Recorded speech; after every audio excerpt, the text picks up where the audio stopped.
Today, let's dig into the idea of control with alcohol. Medical science tells us that if you drink occasionally, say, 1 or 2 drinks depending on your gender, and you don't exceed certain limits, then you're considered in control. But here's my question. Are you really in control? Can you actually stop drinking completely if you choose to? And I'm not just talking about taking a break for a week or a month. I mean stopping for an extended time, with no exceptions. Could you do it? Think about it. Many people assume they're in control simply because they drink moderately. But moderation doesn't always equal control. True control is knowing you can completely stop, not because you have to but because you choose to. And to really test this, I've got a challenge for you. This isn't a medical test, it's my personal way of measuring control over alcohol. Here's the challenge. If you believe you're in control, try stopping for 5 years, yes, 5 years, with zero alcohol. You might wonder, why 5 years?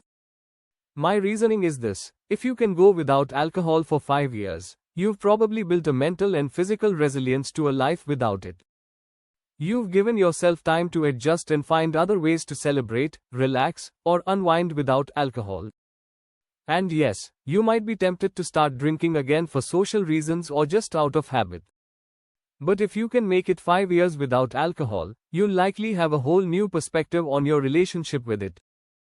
During those 5 years, you'll also be testing how deeply embedded alcohol is in your life.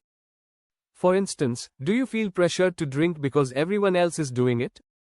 Or, do you miss it in situations where alcohol used to be a staple, like at parties, celebrations, or even just unwinding on a Friday night? These experiences will reveal a lot about your relationship with alcohol. 5 years without it is a significant amount of time, long enough to break any habitual reliance on it and long enough for you to evaluate whether drinking adds anything meaningful to your life.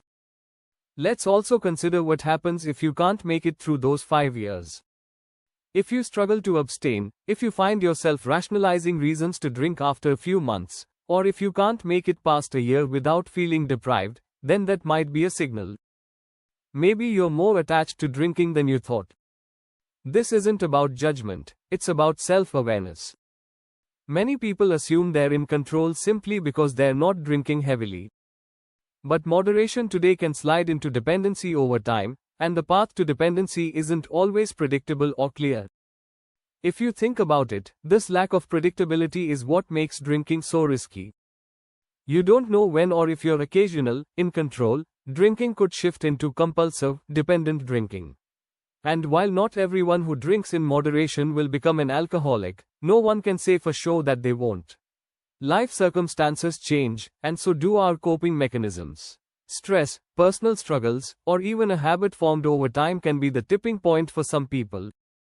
So, the challenge of stopping for 5 years becomes a way to uncover just how strong your control really is. Imagine going through those 5 years without alcohol, attending social gatherings, family events, or even dealing with difficult moments, without reaching for a drink. It would be a complete lifestyle shift, but one that shows you what true control really feels like. And if you do make it through, think of it this way: why start again?